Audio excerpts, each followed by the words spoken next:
Welcome to the Strong Roots Podcast. My name is Kristin Hill, and we are in an Enneagram season. And what the Enneagram is, it's a really popular personality test. And what we want to do throughout this season is to show you how uniquely you are made in God's image through each personality type that they lay out. So get ready to learn more about yourself and others through this podcast. Welcome back to the Strong Roots Podcast. We are in our Enneagram season, and I'm here with Alyce, and she is a type 1, which is the reformer. And if you don't know about this at all, I'm going to describe type 1 to you right now. So a type 1 is a number led by the relentless inner critic. You live to make yourself and the rest of the world better. Does that sound true to you? Yes. So I totally, when we first found out about the Enneagram, I was reading on Instagram and it was like, me. This is so me. Oh my gosh, I can relate so hard right now. Yes. So, yes, I am a total 1. I love this. So you ready for me to pick your brain? Yes. I'm so excited. Yes. And by the way, Alyce is such a healthy 1. So I can't wait to pick your brain because honestly, I'm just so excited to learn from you right now. So thank you. Yes, I mean it. So question 1, what do you wish people knew about type 1s? And do you feel like there are any misconceptions with your number? Okay, so ones, man, when we point out improvement opportunities, like we are doing that out of love and because we care. And I think that especially when I was unhealthy, like a couple of years ago as a 1, it would seem hypercritical and very demanding.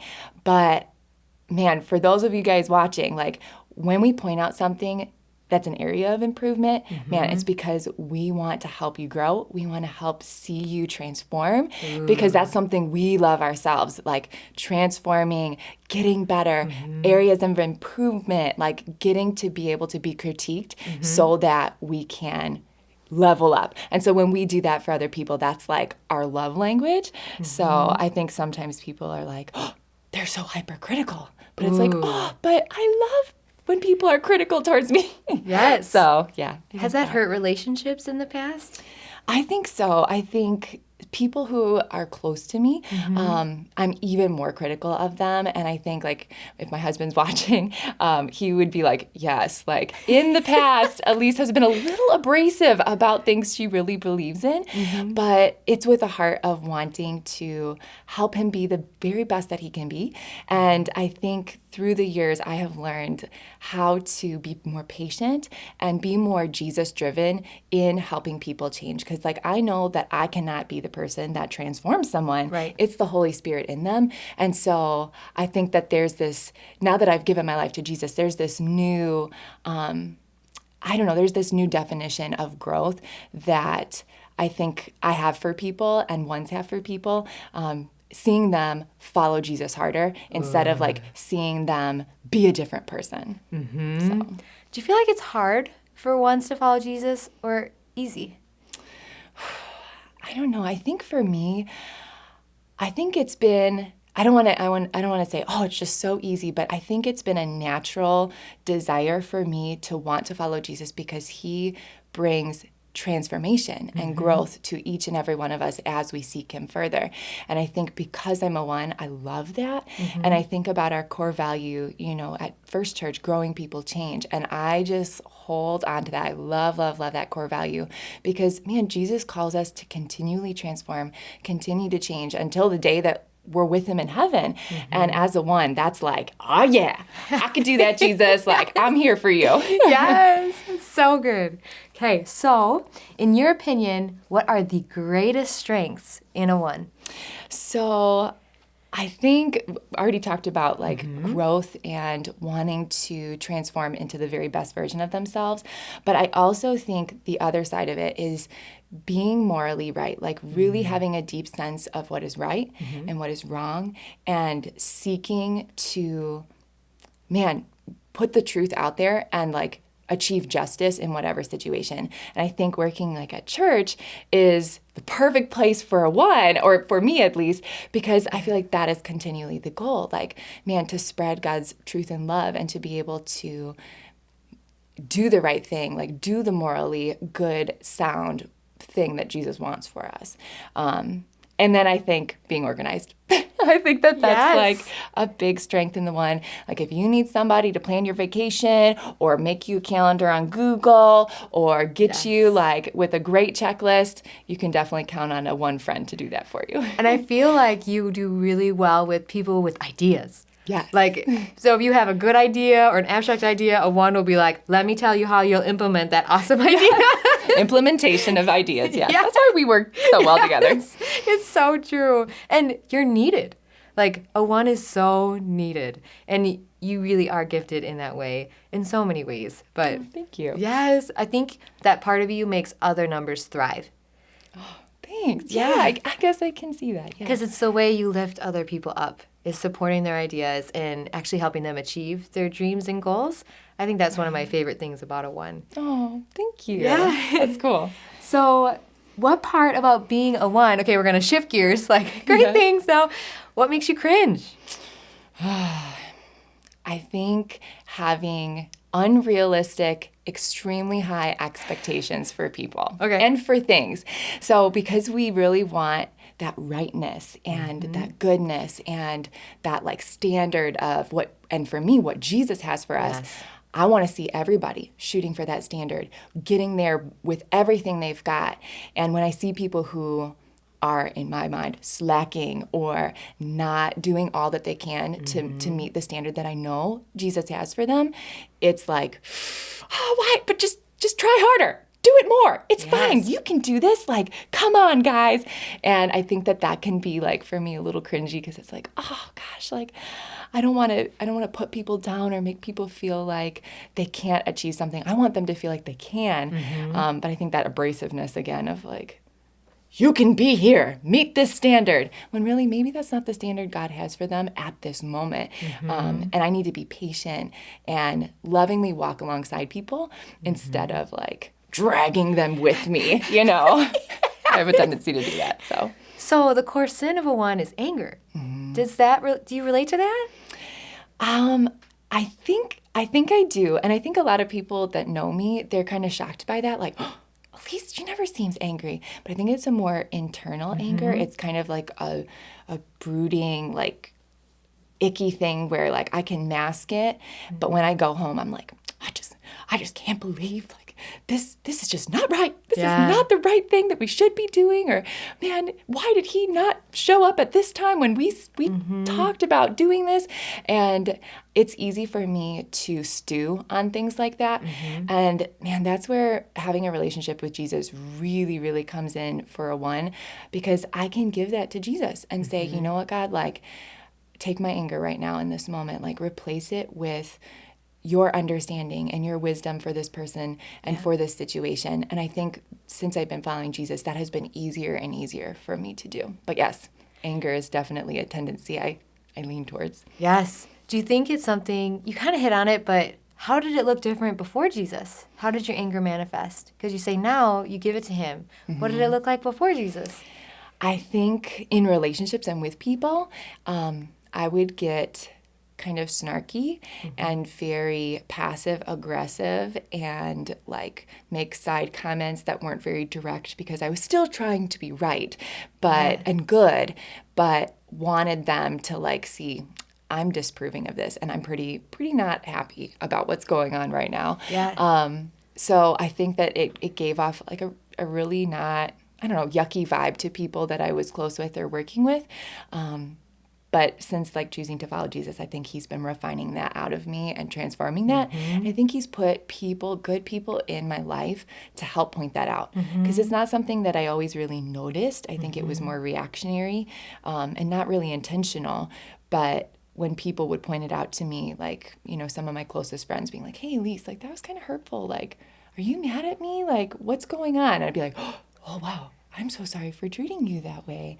And I think even us, like, we still do that on a pretty consistent basis, you know. And I think it helps me a lot, So do you like conflict? Because a lot of numbers, it's like no conflict, like 2s and 9s for sure. Do you embrace conflict? Are you somewhere in the middle? How do you feel? Yes, I think I embrace conflict if it means we are going to seek justice. Ooh. So I'm not looking for conflict. I'm hoping and praying all the time that we can have peace and that we can seek the truth together and have this kind of idealistic world. But that's just not the truth. So there is going to be conflict.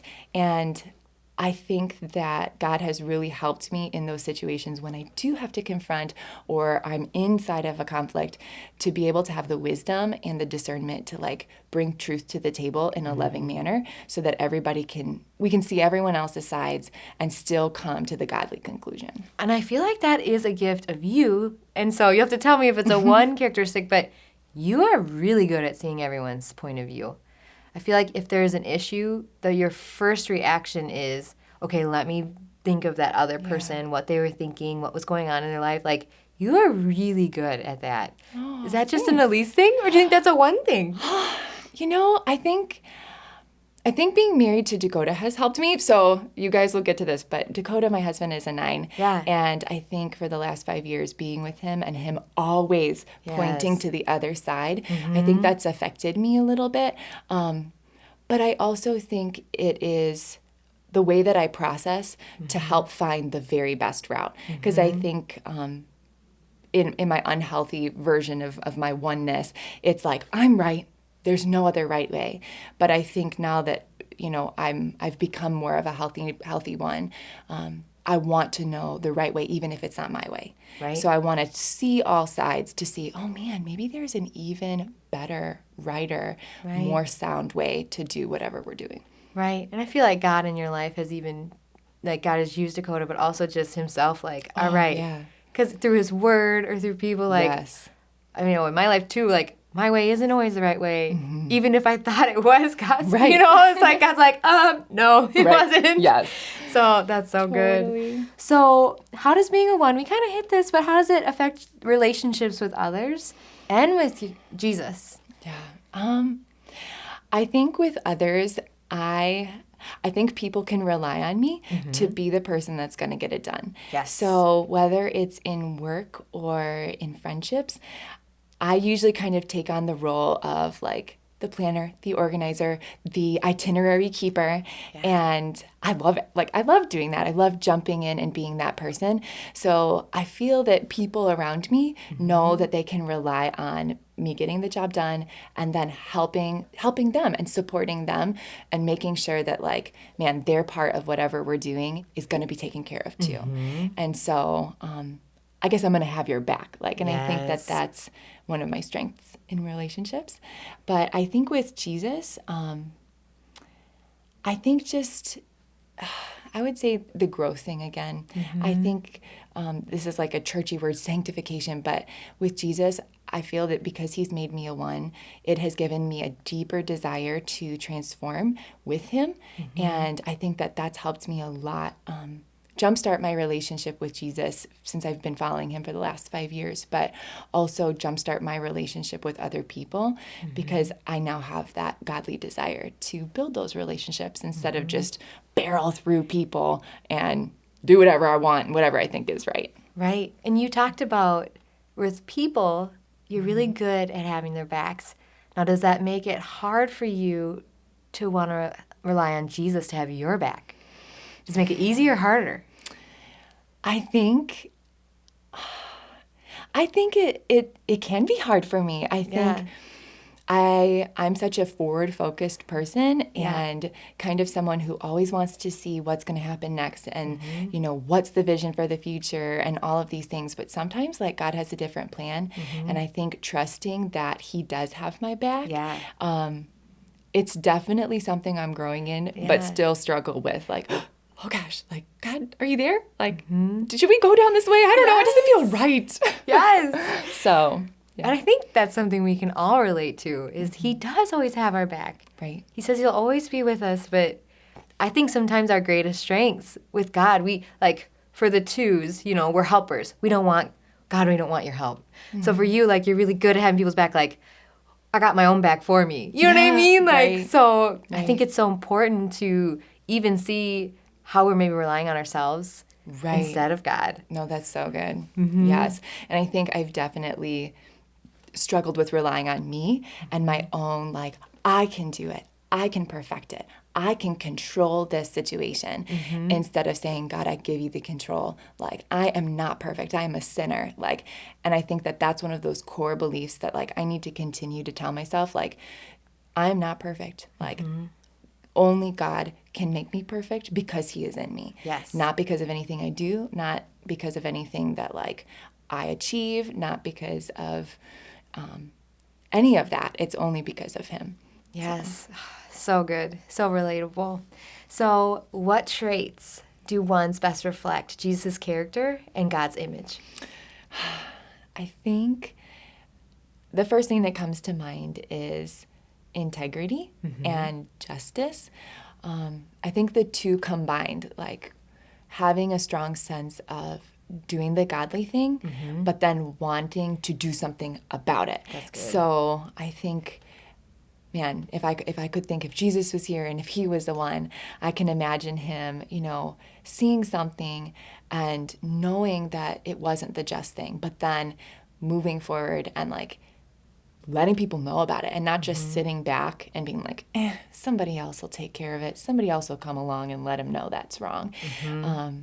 And I think that that is one of like the biggest inclinations I have, like moving through life and in conversations. Like, I feel like my heart and my spirit is always tugged towards like, is that truly good and right? Like, is this just? So, And I feel like what I see in you and what I see in Jesus is justice trumps people's approval. right. Like, if you think it's right, doesn't matter how many people disagree, Right. you're going to move forward. Yep. And that's such a godly thing. And Jesus did that all the time. He talked to the woman at the well, even though that was frowned upon. The Samaritan, Right. he, you know, the tax collector, all these people who he sought out and gave dignity and value to. Thousands of people disagreed with that. Right. But he didn't care. Right. He's like, Yep. this is right. So I'm going Yes. to do it. Yep. I think that's so cool. Do you see that? Yes, I can so relate. It's more like, I don't care what anybody else is doing or thinking. I know this is the right way, so we're going to do this. Yes. And if you want to follow me, you can, but if you don't, I'm going alone. Yes. So, Because you're following Jesus. right. That's so good. So powerful. And I think that's something you bring to the world that a lot of people lack, including myself. Like, that's something I have to try really hard. Like, it's like, I'm going to do that because Jesus calls me to it, not that's my natural inclination. Yeah. I love that. thank We you. need you. Thank you. So, what traits of a one do you easily agree with? You're like, yes, right on. And which ones are you like, that doesn't feel right to me? Easily agree with. So definitely leaning towards the more perfectionistic side. I mean, even like before we just filmed this, I was like wiping off my iPad to make sure it had no smudges and things like that. You know, I'm hoping like no hairs are sticking out. You know, definitely lean towards perfectionism. I think the organization, I think I said in the beginning, I think I relate to most everything. I think the one thing I don't totally relate to at this moment is the inner critic. I know that for a lot of ones, the inner critic is something that's like constant and like almost like this person inside of your head, like talking to you all day long and like almost berating you. And I don't really have that. I think I did a couple of years ago, but now if my inner critic pops up, it's kind of like, oh no, must fix. Done, and move on. So I think that quality for me might not be totally on base, but the rest of them, go follow the meme pages on Instagram because that's me. You read one, it's like, oh, that's Alyce. Think it in your head like when you're reading them. Yes. So. Do you like those meme pages? Oh yeah, totally love them. I'm always sending them to you and Aaliyah and Zachary and everybody, like going back and forth because it's just so true. It just is so good. And it's kind of neat how God has placed almost all the types on our staff, so are all the parts of the body. Isn't that fascinating? So cool. I love it. Yes. So we want to leave everyone here with a challenge. Which ones you're going to like? You agree? Yes, challenges. You better write this down. Yes. Send me these questions after. Yeah. So, because we just don't want this to be something that you listen to. We want you to be able to apply this to your life. So some challenges for ones listening are seek God through the imperfect moments of your day. Because like you said, that inner critic, or that just, it's hard not to be perfect all the time, right? So also another challenge could be noticing your tendency to be overly critical on yourself and others and bring that to God. And then the last one is acknowledge your natural tendency towards anger and release it to God daily. And I love that you kind of hit on all of these, but which one of those do you feel like you would want to take on as a challenge? I think seeking God in the imperfect moments. Because, gosh, like, we live in a fallen and simple world, and like, man, we are not going to see perfection here until Jesus comes and until we're with him. And so it's unrealistic to want every little detail of every little thing all day long, every person I interact with, to be perfect. Right. And yeah, I think I need to seek God in those moments when things aren't going just the way I planned. I like that. Thank you for being vulnerable and sharing that. Thank you. I'm glad to. I'm so excited to be here. Yes, and thank you guys for listening. We can't wait to continue this season with you. Next time we'll be talking about type 2s, which is actually what I am, and I can't wait to go over that with you. They are called the helpers. We will see you then. Thank you for checking out the Strong Roots podcast. If you are curious what your type is, make sure to check out the link in the description below. And if you don't want to miss out on any future content, make sure to follow us on all our social media platforms. And we are praying that your roots stay strong.